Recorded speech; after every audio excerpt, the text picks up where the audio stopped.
നമസ്കാരം. പണമില്ലാത്തവൻ പിണം എന്നാണ് പ്രമാണം. പണത്തിന് വേണ്ടി എന്തും ചെയ്യാൻ മടിയില്ലാത്ത കാലമാണിത്.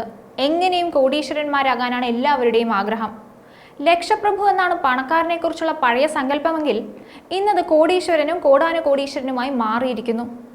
തട്ടിപ്പും വെട്ടിപ്പും വ്യാപകമാണ്. തട്ടിപ്പിന് മലയാളിയെന്നോ മറുനാടൻ മലയാളിയെന്നോ എന്നൊന്നുമില്ല.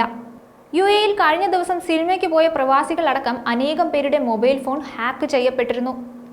സിനിമാ പ്രദർശനത്തിന് മുമ്പായി ഫോണിൽ വന്ന ഒരു ലിങ്കിൽ ക്ലിക്ക് ചെയ്തവർക്കാണ് പണി കിട്ടിയത്. 220 പേരുടെ ഫോണുകൾ ഹാക്കായതായാണ് പുറത്തുവരുന്ന വിവരം.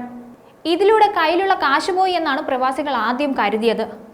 പക്ഷേ ഒരു സാമൂഹിക പരീക്ഷണത്തിന്റെ ഭാഗമായി ബോധവൽക്കരണം എന്ന നിലയിൽ ബാങ്കിംഗ് ഗ്രൂപ്പായ എമിറേറ്റ്സ് NBD ഹാക്കിംഗ് നടത്തിയത്. രാജ്യത്ത് ഉയർന്നുവരുന്ന ബാങ്കിംഗ് തട്ടിപ്പുകളിൽ ഉപഭോക്താക്കളിൽ ബോധവൽക്കരണം നടത്തുന്നതിന്റെ ഭാഗമായാണ് ഫോണുകളിൽ വ്യാജ ലിങ്ക് എത്തുകയും ഫോണുകൾ ഹാക്ക് ആവുകയും ചെയ്തത്. ദുബായ് പോലീസിന്റെയും UAE സെൻട്രൽ ബാങ്കിന്റെയും സഹകരണത്തോടെയായിരുന്നു ബോധവൽക്കരണം നടത്തിയത്. UAEയിലെ VOX സിനിമാസിൽ എത്തിയവരുടെ ഫോണിലേക്കാണ് ലിങ്ക് പ്രത്യക്ഷപ്പെട്ടത്. ഇതിൽ ക്ലിക്ക് ചെയ്തവരുടെ ഫോണിൽ VOX സിനിമാസിന്റെ സമാനമായ വെബ്സൈറ്റ് ഓപ്പൺ ആവുകയും പേരും ഫോൺ നമ്പർ നൽകാൻ ആവശ്യപ്പെടുകയും ചെയ്തു.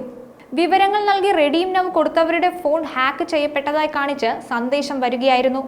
ഇതിനുശേഷം തെറ്റായ വെബ്സൈറ്റിലാണ് ക്ലിക്ക് ചെയ്തതെന്നും സംശയാസ്പദമായ ലിങ്കുകളിൽ ക്ലിക്ക് ചെയ്യരുതെന്നുമുള്ള മുന്നറിയിപ്പ് നൽകിക്കൊണ്ടുള്ള സന്ദേശവും എല്ലാ ഫോണുകളിലും എത്തി.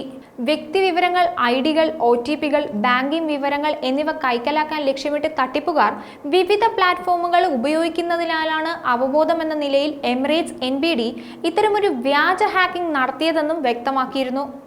ബാങ്ക് അക്കൗണ്ടുമായി ബന്ധപ്പെട്ട സംശയാസ്പദമായ ലിങ്കുകളോ ഇമെയിലുകളോ എത്തിയാൽ ബാങ്കിന്റെ കോൾ സെന്ററിലോ ദുബായ് പോലീസിനോ അറിയിക്കാൻ UAE അധികൃതരും നിർദ്ദേശിച്ചിട്ടുണ്ട്.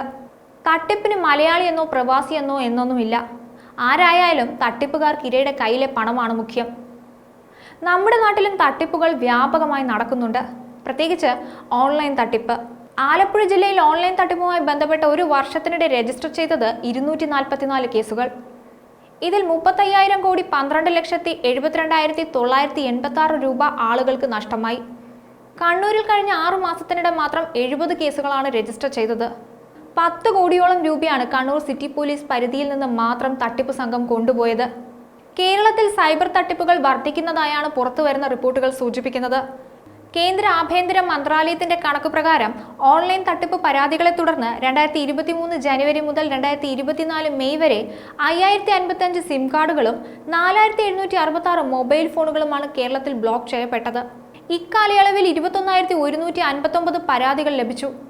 ഏകദേശം 1312 കേസുകളിൽ FIR രജിസ്റ്റർ ചെയ്യുകയും ചെയ്തിരുന്നു.